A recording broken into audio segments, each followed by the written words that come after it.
There is no parallel. There's no copy of anybody in the entire history of human beings. If you are unique, if you believe in that, what that uniqueness brings to us in this spaceship, what do I contribute, what do I add as a unique person? If I don't, I'm wasting myself. So university's role is to make you aware. Please don't waste yourself. You can change the whole world. That's the uniqueness you got. But all you got busy, how to get a job. Once you get a job is done. See, we throw away all the thing nature has given to us. Not use it. We are genie, but behave like everyday human beings. Never felt like a genie. Never used the power of the genie. So university that I think of is when somebody shake you up. Wake up. You're a genie. Take the responsibility of your generation's mark on the spaceship, what you do. So if you're talking about destination, which is very important, unless we know the destination, where we are going, we cannot decide anything in the flight plan. Flight plan is about reaching the destination. If you have a flight plan, or we prepare a flight plan because we know the destination. But if you don't know the destination, what happens? Do we give up? We don't. We imagine a destination. We don't know what's out there. Just because we don't know what's up there, we make conjectures. We imagine. This is the destination I'm going to go. If I first hit is a miss one, it's not the right one, I turn around, keep trying to get to the right destination. But I must have an image of what the right destination is.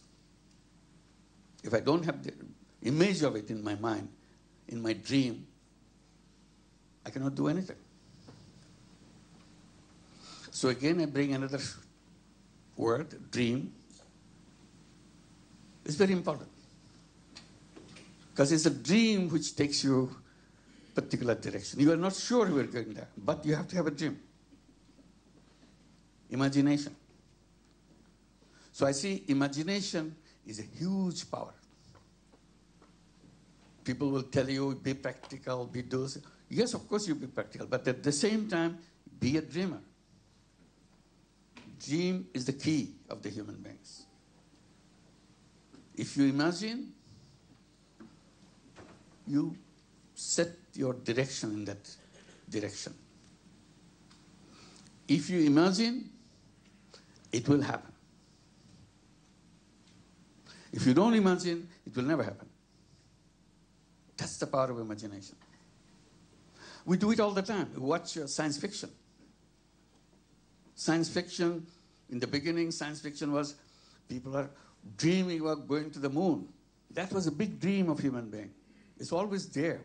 Can we get there? People laughed at them. How can you get to the moon? Crazy guy. But the guy was the right one. He was imagining. They tried to reach to the moon in many ways. Really, practically. Failed every time, but never gave up. On that basis, we made science fiction movies, science fiction articles, science fiction books. All fictions. Still, we have not gone to the moon. Just because we imagine, just because we created fiction, we made it happen. Today, we want to go far away from moon. Moon is just a next door neighbor.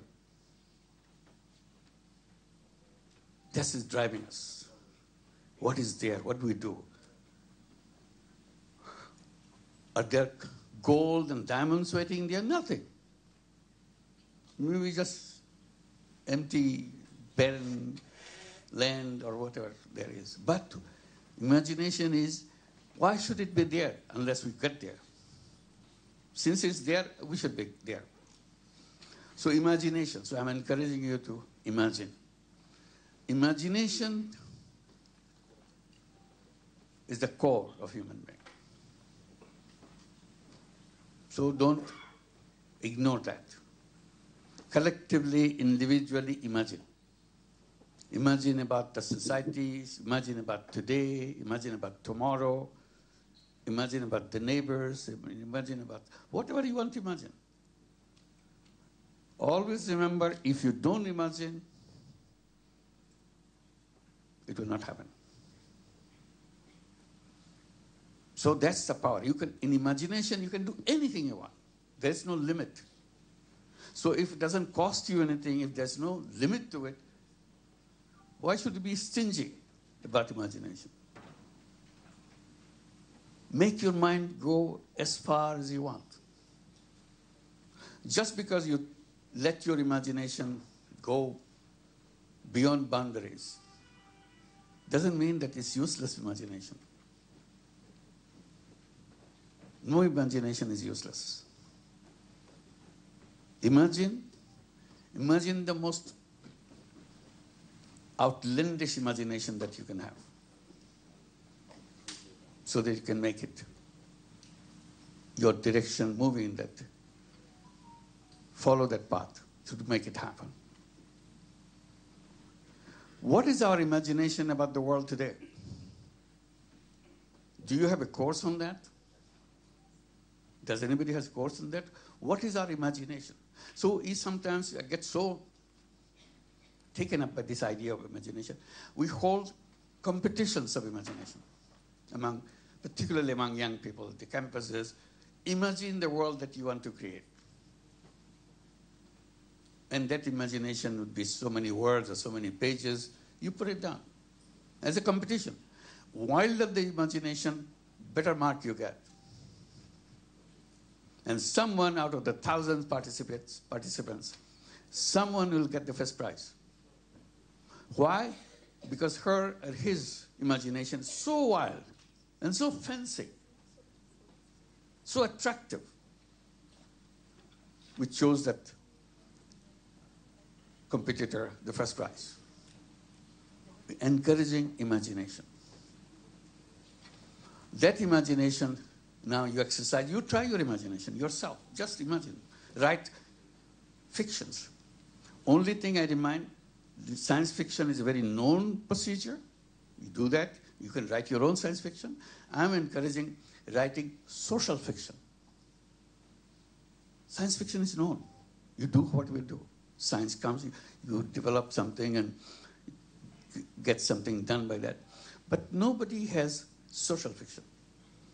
Social fiction is what kind of world as human beings we would like to have together. What will be the interaction with each other? What is it collectively we want for us? What kind of business world, what kind of economic world, what kind of political world? Everything is imagination. You don't have to look at what they do every day. You look what you are thinking in an imaginary world. Because if you imagine, that social system will emerge. Because everybody say, hey, this is a good idea. Let's do it. Let's try it. So I'm emphasizing social fiction. What was the imagination that I was trying to let people know? That's what you've shown the book here, World of Three Zeros. That's an imagination, the fiction. But if it touches you, oh, that makes sense to me. It will happen. So don't ignore it if you don't like it. It's okay. If you don't like that world of 3 zeros, you make a world of 100 zeros, your world of no zeros, whatever you want. But imagine it. Don't just say, this is rubbish. Okay, it's rubbish. But create your imagination, what kind of world you want. The reason I wrote about 3 zeros. Very simple. First part of it is about the civilization that we have on this world today, that we are part of the civilization. As young people, we'll be rebelling against that civilization. That's a natural thing for young people to do. Reject and rebuild. Or start from completely different context. But if you don't do that, you fail in your generational responsibility. You may be best student in the class, you may be very perfect in your professions, but as a generation, you have not delivered where we want to go as a human race. That's our responsibility. We have to find.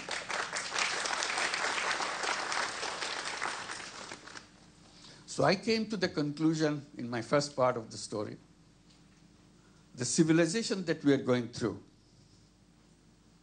is a self-destructive civilization. We cannot protect ourselves from that civilization. This civilization will kill us completely. We know that, but we ignore it. Okay, today is fine.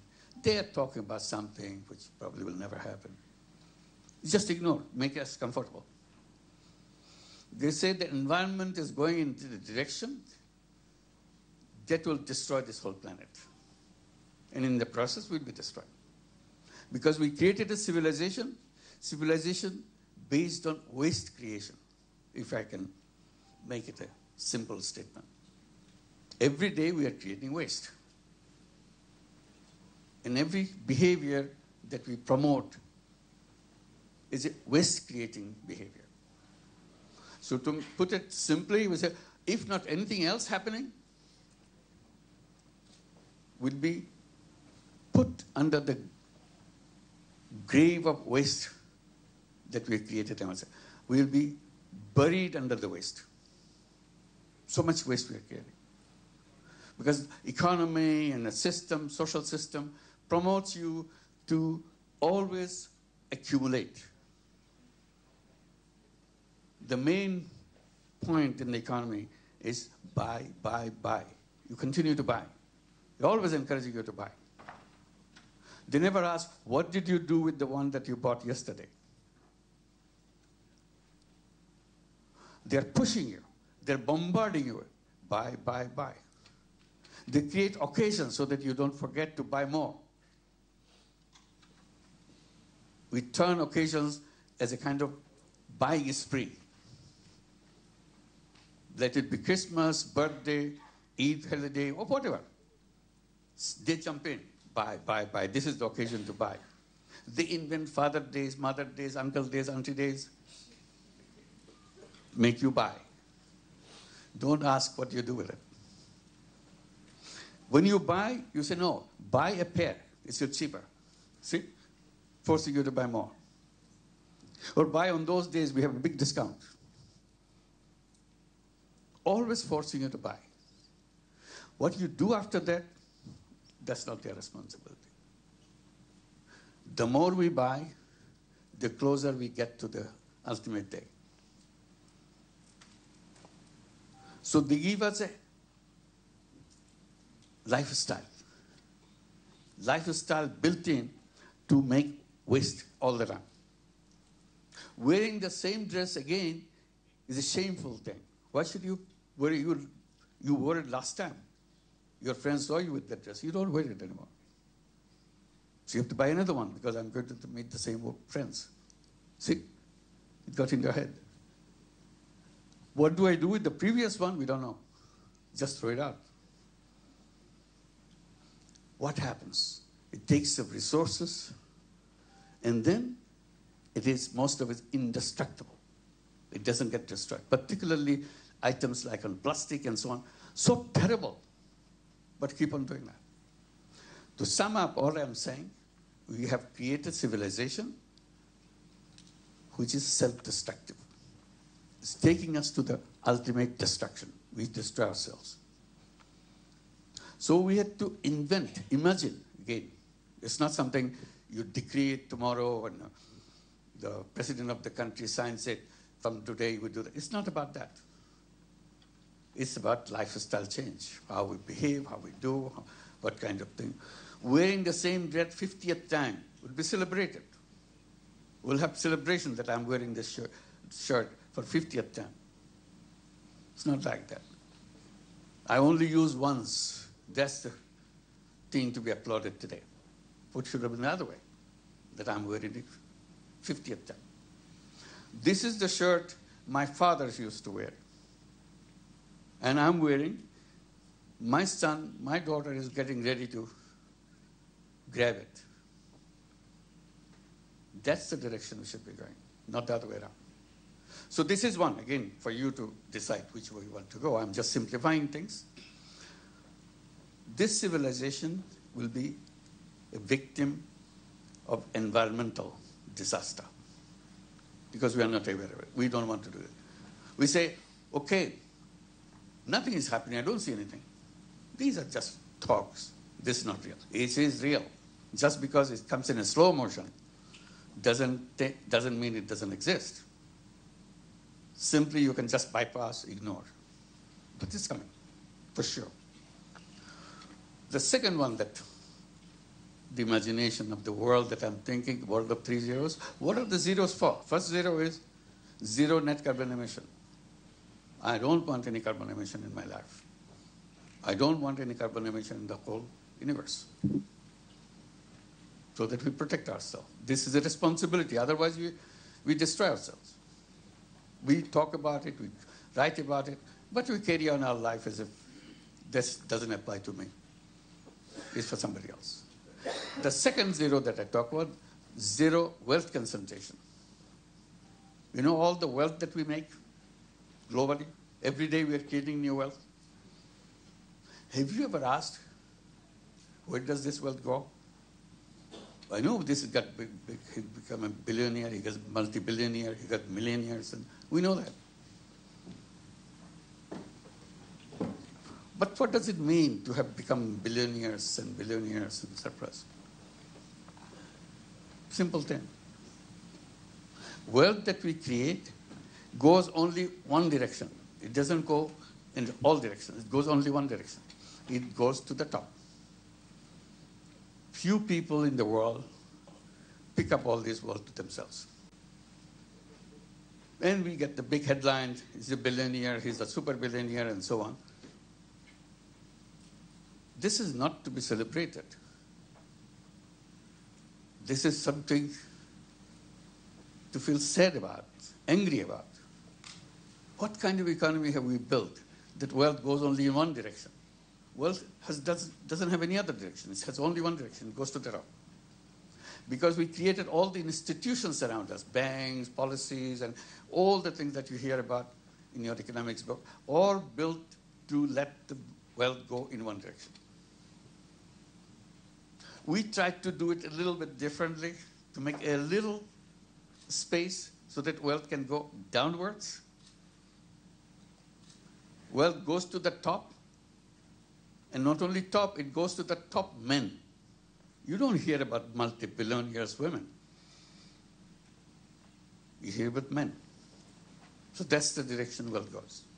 So what we tried to do in a tiny way in our own campus, trying to have little wealth go in the direction of the bottom people. That became known as microcredit and all that. But that's a minuscule, little segment, little piece of the huge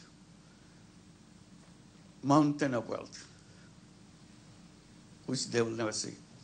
Why? Because system doesn't allow that. System push the wealth only on the top. You're going to stop that because the system is built, and we study, we go back and make it stronger because you are graduate from this university, you know everything. So you make sure it works in a more concrete way, strong way. It continues to do the same thing over and over again. The second zero is in a new civilization that we are trying to create. It should be zero wealth concentration. Wealth will not go in that system that we developed or we imagine. That's the imagination part comes. Where wealth starts coming down to the people. Reverse the whole game.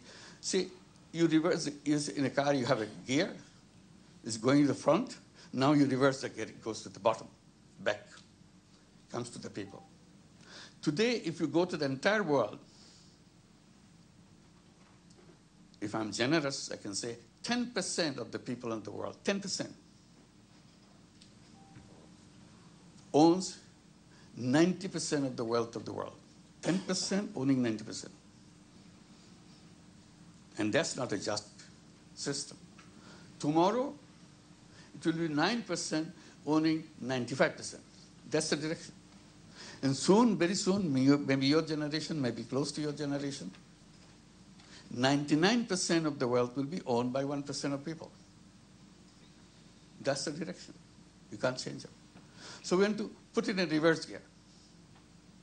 Say no wealth concentration. We want to build a civilization system. University is the place where design systems. So this is your responsibility, the super powerful generation that you are. And if you pay your attention, it will be done. It's not difficult then. Simply we don't pay attention to it. That's my grudge. That's the point I'm trying to bring it to you as young people. So reverse that gear, so that everything will work in a reverse way, so the wealth will not go upwards at all. It will always come downwards. So the wealth is shared by everybody equally. By the system, not government order, by not some theory, not by some, because it's automatic, it will do that in a way, it happens. And if you put into your mind into it, you are the genie, you'll create that. You don't have to wait for somebody in another university, big name university somewhere else. You don't have to. You are as good as anybody else anywhere in any university in the world. All you have to do, put your mind into it. It will happen. So zero net carbon emission, zero wealth concentration. This is a definition or a design or a kind of dream of a new civilization. Third zero that I'm talking about, zero unemployment. That comes in a very interesting way. I'm saying any employment is a wrong concept. Everybody will be very up in arms. What? Employment is the wrong concept? I said human beings are not born to work for somebody else. That's my position. Human beings are independent beings. That's what the Creator has created us. We are packed with all the knowledge, all the capabilities in the world to take care of ourselves and take care of everybody else in the world. Each one of us is equipped with that. But our theory, our textbook says, no, get ready, get a good grade, good degree from the best university like yours, and get the best job. And the world is done. Your job is done. This job is not done. You are thrown into a wrong direction. What you have done in the process, you have surrendered all your capability to change the world, change the thing. You don't think about it anymore because you got a job. You're trying to get the next promotion. That's all you're busy with. Please your boss. Get the next promotion. So you're in that trap, promotion trap, little achievement trap. You are a big human being who can change the whole world. You're stuck with a little thing in your house. That's it. That's what a waste. That's the point I'm bringing. That's why I'm calling you genie and all that, trying to encourage you to discover yourself. You are completely different. And then it's a job. It's not the destination of human being. It's a wrong thing. It's a legacy of slavery. It's another form of slavery. Why should I be a slave to take orders for somebody? Taking orders doesn't fit into human being. That's what they always rebelled against slavery. What then we do? I said, whole idea of business is wrong the way it is done. It creates slavery. Because it's basically, it's all about profit maximization, wealth concentration. That's the track. I'm saying, all you have to do, shift it. Just one simple shift, everything can change. Instead of doing business to make money for myself, making myself richer and richer, I have said that there's another path. It's a choice for you, anybody. I can do business to make myself rich. I can do business to solve and all the problems of the world. But we don't touch that. It's not even discussed in our textbook. We call it social business, another kind of business. Business to solve problem rather than make money for yourself. People get, oh my God, it's not possible. How can you do that? I said, it can be done. They said, no, making money brings so much happiness. I make so much money. Creating social business, I don't get that happiness. I said, yes, that's true. Making money in a conventional business, making money may be happiness. Making other people happy, making the whole world happy is a super happiness. So you have to judge which happiness you're looking for. Petty happiness to make wealth, be rich, or a huge, huge happiness. My one idea has changed the world. Everyone has more than one idea to change the world. But you never take that path because it has no market value. Because the market, quote unquote, is created for profit. So we create a new concept. What is the purpose of my life? How do I feel that I have done my duty? I feel complete, that I have a responsibility I have taken care of. That's a system. So these are the 3 zeros that we are talking about, creating a world of 3 zeros. Last point I'll make on that and conclude. Fine with 3 zeros. Like it, not like it, it's up to you. But think about it. You don't have to take anything that I say. All I'm doing, you have the power to change the world. Use it your way. But don't waste it away. Life is very short. You're already crossed the border of youth. Then gradually you'll be moving into careers and so on and so forth. And trapped into many other things. But this is the time, fertile ground, to change the world. Come up with an idea, not by sword, change the world. Ideas will change. You created the idea and make the change. So this is where, on the 3 zeros, young people love it. When I talk about it, they want to know more about it. In the process, I came up with an idea that since they are interested to do that, I said, why don't you create 3-0 club? Simple idea. Get 5 young people together, young people meaning 12 years to 35 years. Boys, girls, whichever you want.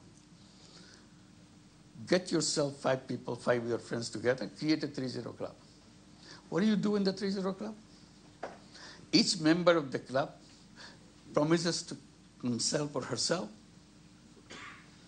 I will not in my work, in my daily work, contribute anything in carbon emission.